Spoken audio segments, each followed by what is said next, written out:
When I first heard about the mission trip, it's easy to tell yourself, well, I get car sick, so going to the mountains is not ideal for me sometimes. And then I think, well, I probably can't sleep in the beds that they have. Kenneth had gone in July, so I kind of knew what I was getting into a little bit. But then, just like the songs say, where you go, you go, and Lord lead me, and I'll go. So I talked to my sister, Anita, about going. And anyway, she finally just said that she would go, so I knew that I'd have a good roommate. But if you ever think about going on a mission trip, this is the absolute perfect one to go on because, if you can't ride on the van because of car sickness or whatever, I drove myself and Anita rode with me. But you can also, there's so many things to do that it's a variety of things. So it's easy to pick which one that you would feel more comfortable doing. And Pastor Billy absolutely had everything lined out. We got a 23-page booklet, and he explained everything completely. And there was nothing that I felt like I went to the prison or anywhere that I didn't feel like I was prepared for. And I told you I stayed with my sister, and we spent, every night together, and we didn't pinch or scratch each other one single time, so we did good. I'm glad I got to go with her. But the first night, first day, Miss Virginia was telling you about, we went to the yard sale there, and I saw a pair of shoes that were not your average pair it was a pair of men's shoes. And I told Nita, I said, I wonder if anybody's going to get that pair of shoes. They look, brand new. But anyway, I'll tell you about that later. But the next day we went to Valley Head, which was up the mountain. And that's where we used all the clothes and, items that y'all donated. And we had the biggest U-Haul, and it was completely packed. And thank the Lord we had Corey and Hayden and Pastor Billy and Jason that helped lift the heavy boxes because they'd give the lighter boxes to us, which was helpful. But the people there were so appreciative. And like I think Pastor Billy had told us before we left that they don't take too much. They only take what they need. And that's exactly what happened. You might tell about, I'm not going to tell her story, but anyway, that's what they did. But there was one little girl, and I think she was the pastor's daughter. Are you going to tell about that? Okay.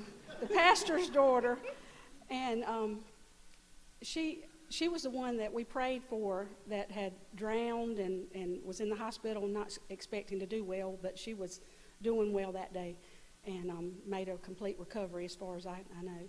But she found a coat, and it was a kind of a light brown coat, and it had a very soft inner lining. And whoever donated that coat, you made that little girl's day because she absolutely loved it. She tried it on for us, and anyway, it was just wonderful to watch. We left there and we went to the block party.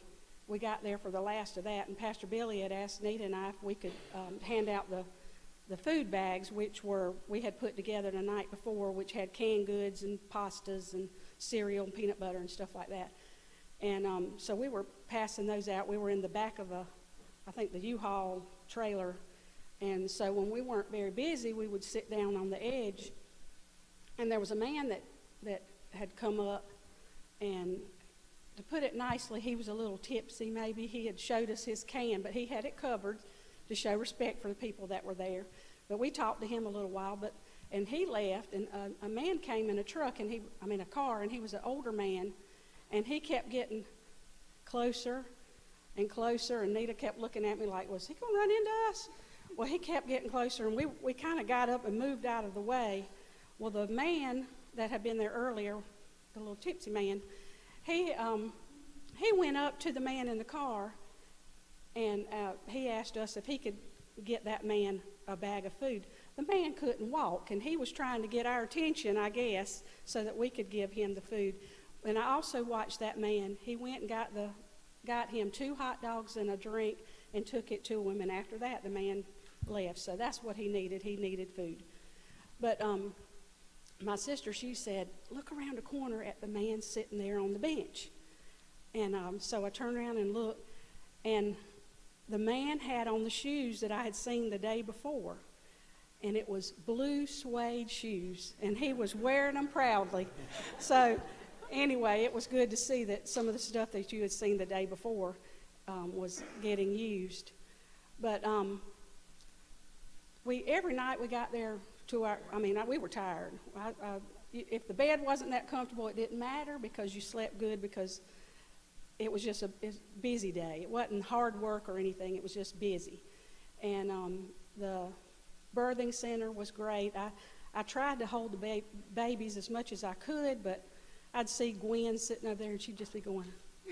And so I'd hand her the baby that I was holding, because she loved it. So the Pastor Billy kept telling us the highlight of our trip would be going to the birthing center with the women and going to the prison, and he was exactly right. It was just, it's an experience you can't really tell about because you have to be there yourself. But if you have any questions about the trip, please, I'm sure anybody would answer any questions, but I would go back in a minute, and as long as I had some motion sickness pills, I would go back.